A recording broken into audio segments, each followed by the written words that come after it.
you guys ready? All right, 7 o'clock. I'll call to order the February 8th, 2022 Burgersville Town Council meeting.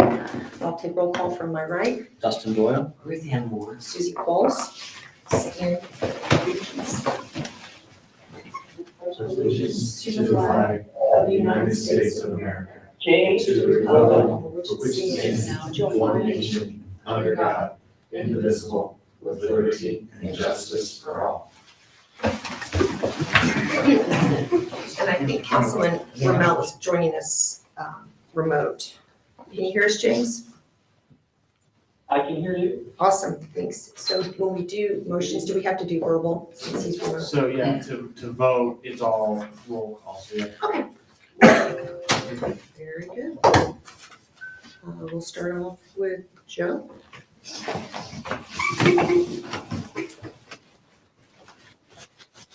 That used to go first.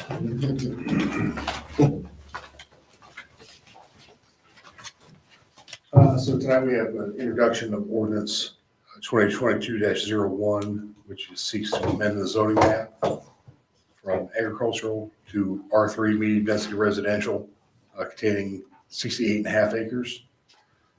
The Planning Commission did hear this at a public hearing on January 17th, forwarded a favorable recommendation with commitments to the council.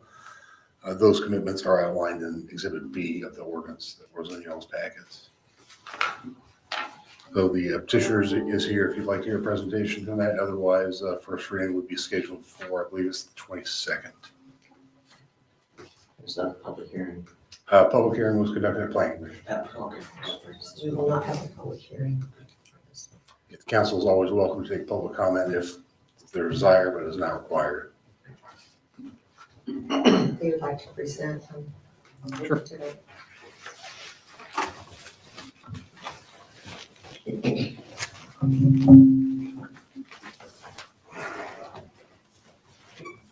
All right.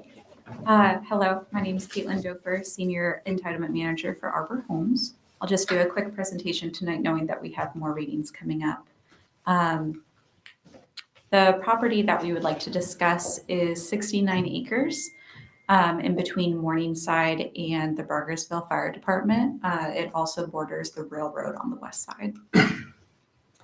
The current zoning is, agriculture with R3 on the west side of the railroad tracks and then agriculture surrounding it too. The future land use map contemplates mixed use for this area, so we did take that into account when contemplating the concept plan.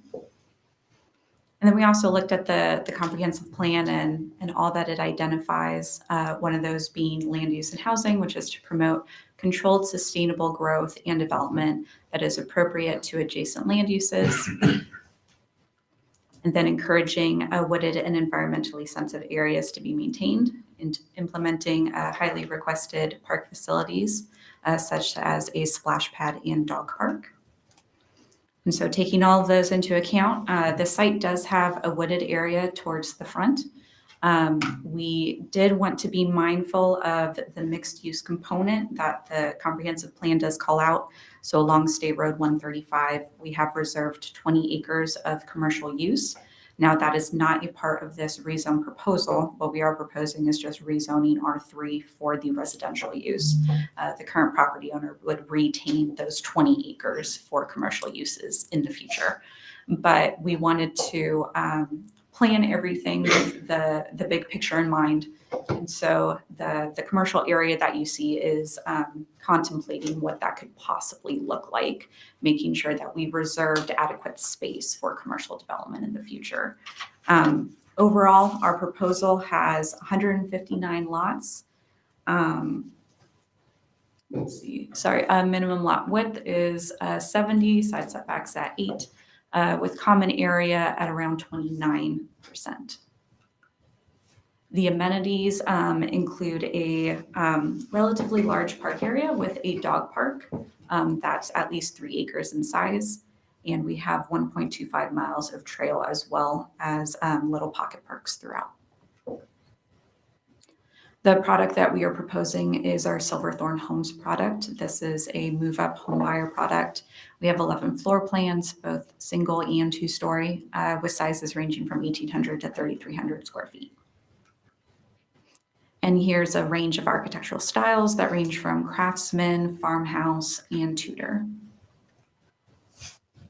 Every single home buyer gets to go through our design center where they can choose every individual feature of their home. And as Joe mentioned, we have added commitments to this rezone as well.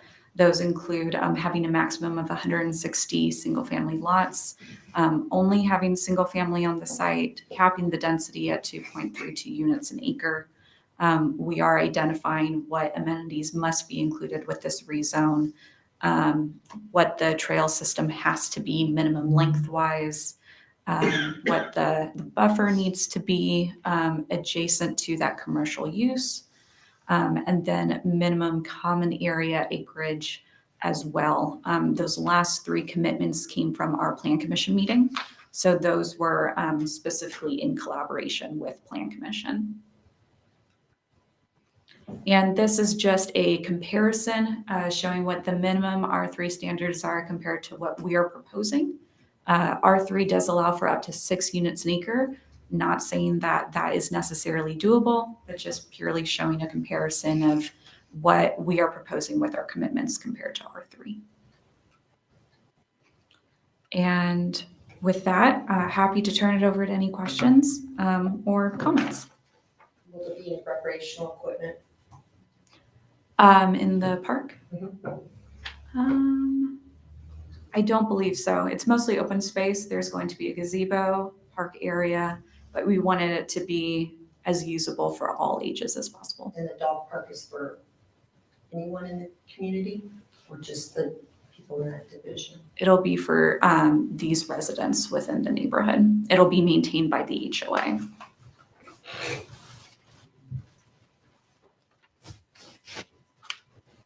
Any other questions? All right, thank you, Kate. Thank you.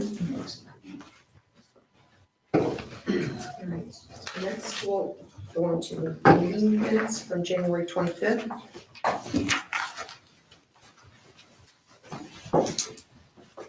Maybe we've got another ordinance. Oh, I'm sorry. Oh, I think we do. I'm sorry. Kevin.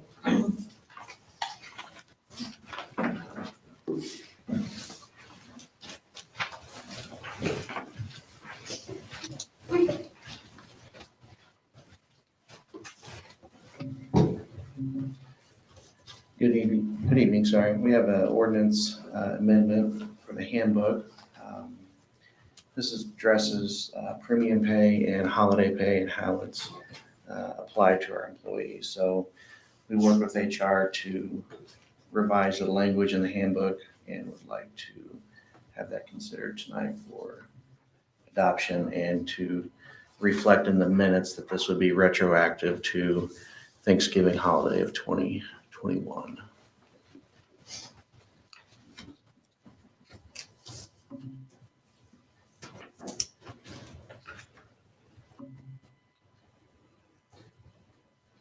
If you have some questions, I can try to answer. Why is it retroactive?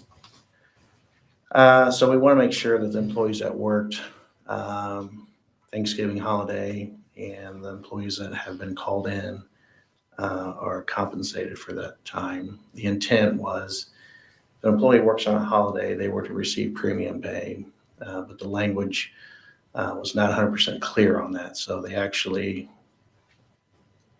lost their holiday pay and they were paid premium pay, which is really being paid at halftime for working on holidays. So Premium double. premium is time and a half, but it's defined as premium pay due to labor law and so forth. So we call it premium pay. And anything over 40 hours is called time and a half. Gotcha, okay. James, any questions? Hey. My only question was, and I apologize because I don't have a very good connection, and sorry about that if I ask redundant questions. Kevin, did you run this through, did you talk to Kim about this with Purple Lane or HR? Yes, Kim's actually provided the language and the draft that's in front of council tonight. So she's worked on that, and then I've ran it by the clerk's office, just make sure everybody's on the same page, and so far everything's good. Okay, that's the only question I had. Thank you. Any other questions, discussions? I'll entertain a motion. Move to adopt ordinance 2022-02, amendment to the employee handbook. I'll second. First and a second, roll call from Dustin Doyle, aye. Ruth Ann Moore, aye. Susie Qualls, aye. James? Yeah, are we seconding or voting? I'm sorry. Voting. Dustin made the motion, Ruth Ann seconded. Okay, James Ramel, aye. And again, I apologize, I have a very bad connection. That's okay. Thank you. Now we'll do the minutes from the January 25th, 2022. Make a motion to approve the minutes from January 25th, 2022 council meeting.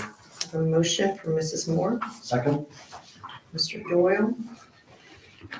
Any discussion? Dustin Doyle, aye. Ruth Ann Moore, aye. Susie Qualls, aye. James Ramel, aye.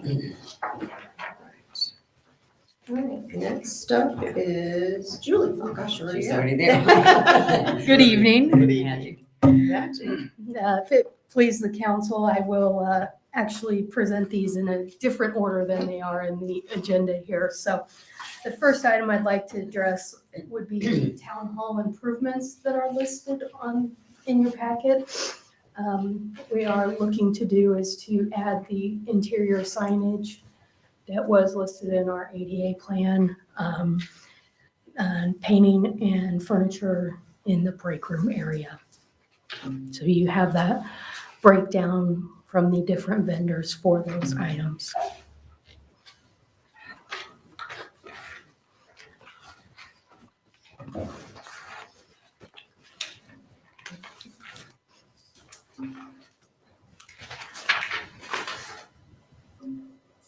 Any questions?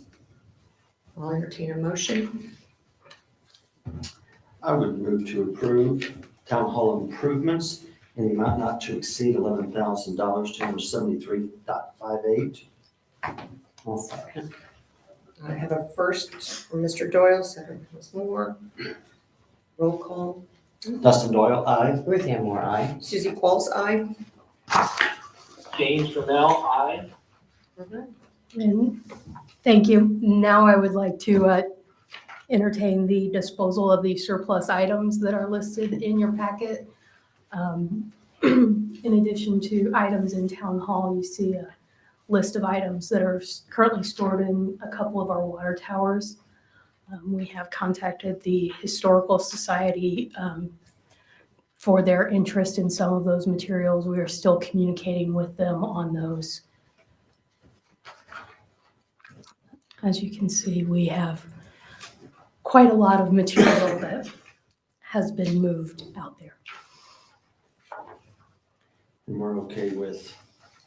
This is our disposal policy Gotcha. that council has adopted. Right, I know we adopted that one, I just want to make sure that we don't. Yep, and our policy is actually more stringent than the state's on this type of material. Any questions? I'll entertain a motion. Julie, sorry, That's okay. Yes, sir. again, the pictures of the train, is that the big one of the Christmas Carol? It is fairly good size, so if there are any specific items that council would like us to retain from this, these items have been in the water tower for several years now.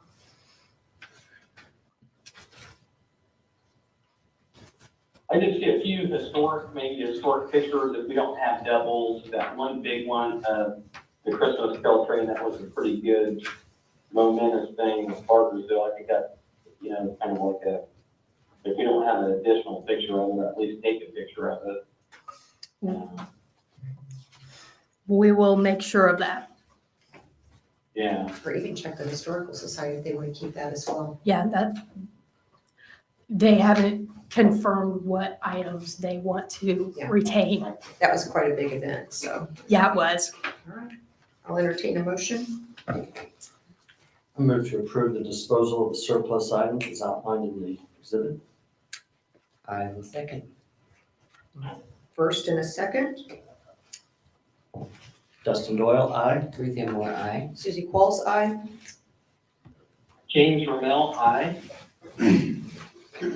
The next item I have for you are the results of our community crossing bids.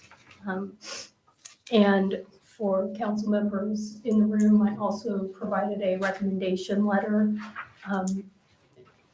Since packets went out, legal counsel has completed review of those bids that were submitted, and we would recommend awarding that bid to Harding Group. They are the lowest and most responsive bidder.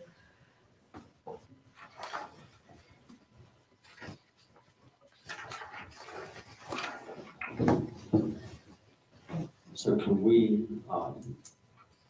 approve this motion or approve this bid with this amendment on the engineering, what Roy's been in there? I will defer to legal on that one. Since it's not in the plain document, so it's on here. Yeah, you have all the bid results in your packet. Right, So the results in you- there, but it hasn't been signed, dated, stamped correctly. I'd say that's it. Scrivener's error. Okay, and as long as they do that, we're good to go. I think it's not material, it's just Okay, it's just in there. something forgot to get stamped. Well, I would make a motion to approve the 2022 community crossing bid to Harding Group And with, are we good for council president to execute? with council president to execute contract with the stated document from Roy Carlsgaard, our engineer, that the proposal on page 5 is signed and dated and includes the corporate seal. Do you want a not to, did you say not to exceed? Oh, I'm sorry, thank you, yes. Not to exceed $895,565. I will second. I have a first and a second. Any more discussions? James, any comments? I'm good, thank you. All right, I'll take the Dustin motion. Doyle, aye. Ruth Ann Moore, aye. Susie Qualls, aye. James Rommel, aye. That's all I have this evening. Thank you.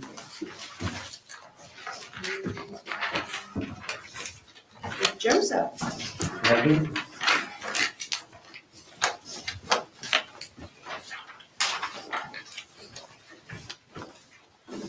So the only item I have for y'all this evening is a updated fee schedule for Crossroad Engineers to perform a plan review for our department.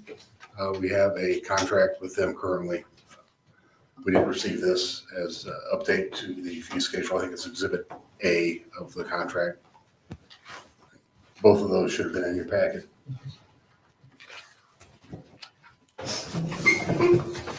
Any questions? Discussion? We'll move for a motion. I can make a motion that we approve the updated hourly billing rates for Crossroads Engineers for 2022. Mrs. Moore made her motion. Second. Mr. Doyle has made a second. Take a roll call vote. Dustin Doyle, aye. Ruth Ann Moore, aye. Susie Qualls, aye. James Rommel, aye. Thank you, Joe.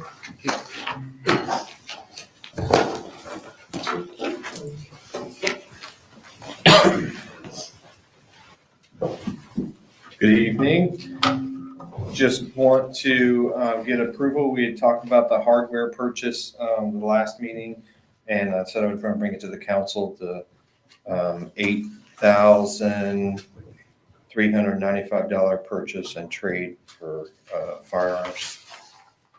Just wanted to get that approved. Final approval, any questions about it or anything? Any questions or discussion? I'll move for a motion. I'll make a motion to approve the purchase request for equipment in the amount not to exceed $8,395. Mr. Doyle's made a motion. I'll look for a second. Excuse me. Mrs. Marley, second. Roll call vote. Dustin Doyle, aye. Ruth Ann Moore, aye. Susie Pauls, aye. James Ramel, aye. The next thing is statistics. Andrew and I met, and he wanted me to go into a little depth about this and kind of my view on it instead of just throwing statistics out there. You should have 2021 January statistics and 2022 January statistics. What I see when I look at these statistics, on the surface, we had 318 calls in January of last year. This year we have 291. If you go through all of the statistics, you see that a big part of that is gun permits. The politics that was going on last year is different than what's going on this year. So a lot more people got gun permits in January last year than they did this year, 14 this year. What I see is accidents, property damage accidents are about the same. Personal injury accidents are down. Overdoses are down. And slide-offs they're about the same. Winter weather is determines that, obviously, but they're still about the same. But what I see and I look at this on a daily basis, I don't typically look at it at a monthly review. I usually do it every day, and kind of keep an eye on what's going on. You don't want to be a month behind something happening. But on a month review, it looks like we're doing a good job because 291 calls is less than, but like I said, a big part of that is gun permits. So the guys worked less, or Melinda worked less in January, but accidents are not isolated to the second page there shows where all those accidents were. They weren't all in the same place, so to speak. They were kind of all over the place. They weren't necessarily isolated, say, to Whiteland Road. Now you will see a big, on the 22 statistics, you'll see Smoky Row and 135. That gets called out as a Smoky Row 135 accident, but it's not Smoky Row 135. It's Greenwood Side Kroger. Yeah. Something that needs to be considered when we're talking about putting another neighborhood on 135. If they should have never, in my opinion, they should have never put the entrance there. They should have made it go on Smoky Row. It's less traffic. It would have been safer for everybody. Some of those crashes that we have there are pretty bad crashes. But having a light there would help. But you're 100 feet from the other light, so now it's too late. But Roundabout. When we're talking a neighborhood on 135 in front of the fire department, probably a good idea to put a light there for two reasons. Obviously, to reduce the amount of crashes. If you're putting, I don't know how many houses there's going to be back there, but those people are going to be coming out of that 135 corridor probably. And that's a pretty long stretch of 135, so it tends to be a place where people are going pretty fast. So that was the problem before the roundabout on 144 on Whiteland Road. We had a lot of bad crashes there because people were going fast on that area. So those are the little things that I look at. I'll start looking at them on a monthly basis, but I look at them on a daily basis and I kind of go, everything's okay. And Clary's pretty quiet, or, Harvest Grove, or wherever the calls are.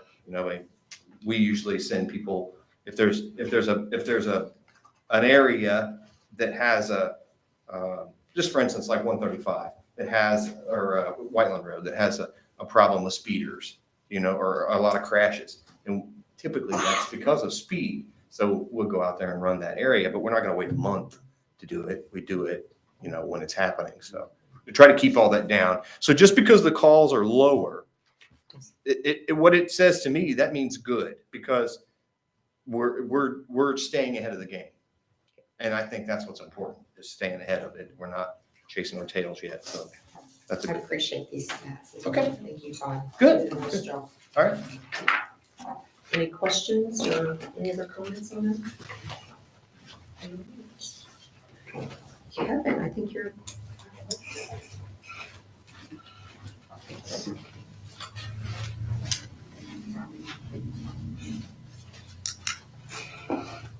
Good evening again. I have a maintenance bond for your consideration tonight.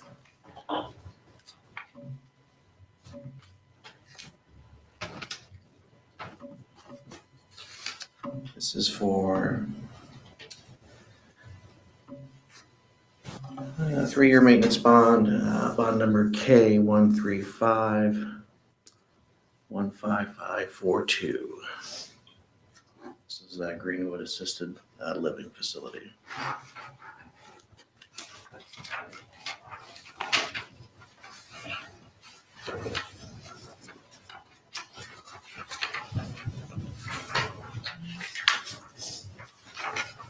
Any questions? No. I'll entertain a motion. Move to approve the release of the 3-year maintenance bonds for water mains. Mr. Doyle's made it first. He's looking for a second. Second. Ms. Moore's made a second. Roll call vote. Dustin Doyle, aye. Ruth Ann Moore, aye. Suzie Qualls, aye. James Cornell, aye. Thank you. You're welcome. Any questions for me? No walk. No walk-ons. This was tomorrow coming too. Good. I do want to take a few moments, you're okay to sit down, Kevin. I do want to take a few moments to thank several people for helping out so much with removing of the snow and how well our town worked together as the different departments work together. So these individuals, I think, need a shout out. Street Department, Brian Clark, Fred Arnold, Chris Martin, Elijah Banta, Philip Neville, Michael Bennett, and other departments that helped in assisting were Aaron Anderson, Tim Brown, Rob Campo, Jeff Jones, Kyle Lucas, Dustin Patton, Ray Brooks, Bargersville Police Department, and Bargersville Fire Department. Thank you for all your service and all of your dedication to making our community and residents safe. I really we all appreciate that, so. And with that, I'll entertain a motion. To adjourn. Second.